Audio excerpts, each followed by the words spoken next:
नमस्कार। इन खबर में आपका स्वागत है। अमेरिकी कांग्रेस की स्पीकर नैन्सी पेलोसी के लौटते ही ताइवान को लेकर के चीन लाल हो गया है और उसने अब ताइवान की नाकेबंदी शुरू कर दी है, युद्धाभ्यास शुरू कर दिया है, मिसाइलें तैनात कर दिया है, जेट तैनात कर दिया है और ऐसा लग रहा है जैसे कि ड्रैगन जंग की मूड बना चुका है। जवाब में अमेरिका ने अपना यूएसएस रोनाल्ड रीगन युद्धपोत जो है फिलीपींस सी में रवाना कर दिया है।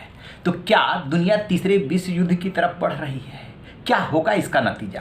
दरअसल यूक्रेन और रसिया के युद्ध को देखेंगे तो जब यूक्रेन से रसिया नाराज हुआ था तब ऐसे ही युद्धाभ्यास के बहाने सीमा पर अपनी आर्मी को लेकर के गया था और वही काम अब चीन कर रहा है। इसी बीच में भारत से रिलेटेड एक महत्वपूर्ण डेवलपमेंट ये हुआ है कि कांग्रेस के सांसद मनीष तिवारी ने लोकसभा स्पीकर ओम बिरला को ये सुझाव दिया कि आपके नेतृत्व में सरकार को एक प्रतिनिधिमंडल ताइवान भेजना चाहिए।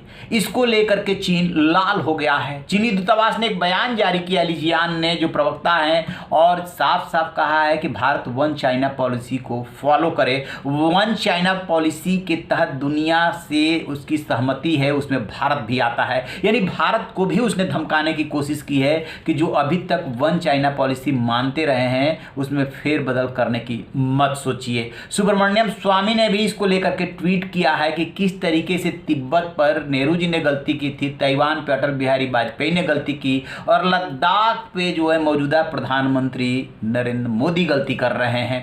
तो ये तो रही भारत की बात, जो कि लद्दाख में भारत के अंदर आकर के चीन जमा हुआ है। भारतीय सेना सामने है। 16 दौर की कमांडर स्तर की वार्ता हो चुकी है। कुछ जगहों पे पीछे हटा है, कुछ जगहों पे अभी पीछे नहीं हटा है। और अमेरिका की नैन्सी पेलोसी जैसे ही ताइवान आई वो भड़क गया और अब जंग की तरफ बढ़ता हुआ सा दिख रहा है। अमेरिका भी इस मामले में एक कदम पीछे हटाने को तैयार नहीं है, जबकि ताइवान कह रहा है कि वो किसी भी स्थिति से निपटने के लिए वो भी तैयार है। हालांकि वो युद्ध और संघर्ष नहीं चाहता। दुनिया के 170 देशों ने ताइवान को अभी तक मान्यता नहीं दी है, सिर्फ 22 देशों ने मान्यता दी है। चीन के डर की वजह से ओलंपिक में जब ताइवान के खिलाड़ी उतरते हैं तो उसके नाम से नहीं उतरते हैं। यानी कि एक तरफ अमेरिका की दादागिरी है तो दूसरी तरफ चीन की दादागिरी है। चीन जिस तरीके से मजबूत हुआ है, खास तौर से पोस्ट कोरोना पीरियड में, वो अपनी धौंस पूरी दुनिया को दिखा रहा है। तो एक जंग चल रही है रसिया और यूक्रेन की और दूसरी जंग छिड़ने की नौबत है ताइवान, चीन और अमेरिका की। अब क्या परिस्थितियां बन रही है, कौन कितना तैयार है, सुनिए इस पे एक रिपोर्ट। चीन की ओर से युद्धाभ्यास के लिए युद्धपोत, फाइटर जेट, मिसाइलों को तैनात किया गया है। चीन ताइवान की सीमा से सिर्फ 9 समुद्री मील की दूरी पर सैन्य अभ्यास कर रहा है। अमेरिका भी इस पूरी स्थिति पर नज़र गड़ाए हुए है और यूएसएस रोनाल्ड रीगन को फिलीपींस सी में भेज दिया है। चीन के युद्धाभ्यास को लेकर के ताइवान ने कहा है कि हम पूरी स्थिति पे नज़र रखे हुए हैं और उधर अमेरिका ने भी चीन को चेतावनी देते हुए कहा है कि नैन्सी पेलोसी के दौरे को वो संकट में न बदले। पहले चीन ने बुधवार को ताइवान के एयर डिफेंस क्षेत्र में 27 लड़ाकू विमान भेजे थे। इनमें से 22 विमान ने मेडियल लाइन को पार किया था, जो दोनों देशों के बीच में एक अघोषित सीमा है। इतना ही नहीं, चीन ने ताइवान को चारों तरफ 6 जगहों से हवा और समुद्र में अभ्यास करने का ऐलान किया है। माना जा रहा है कि चीन ताइवान के सामने अपनी शक्ति का प्रदर्शन करना चाहता है। नैन्सी पेलोसी ने ताइवान यात्रा के दौरान राष्ट्रपति साई इंग-वेन से मुलाकात की थी। इस दौरान उन्होंने कहा था कि अमेरिका ताइवान के लोकतंत्र की रक्षा करेगा, साथ ही ताइवान से किए हुए वादे को निभाएगा। पेलोसी ने अपनी यात्रा के दौरान लोकतंत्र समर्थक कार्यकर्ताओं से मुलाकात की थी। इसमें 1989 के तियानमेन स्क्वायर पर हुए प्रदर्शन के दौरान छात्र नेता रहे कैक्सी भी शामिल थे, जो 2019 में हांगकांग चले गए थे।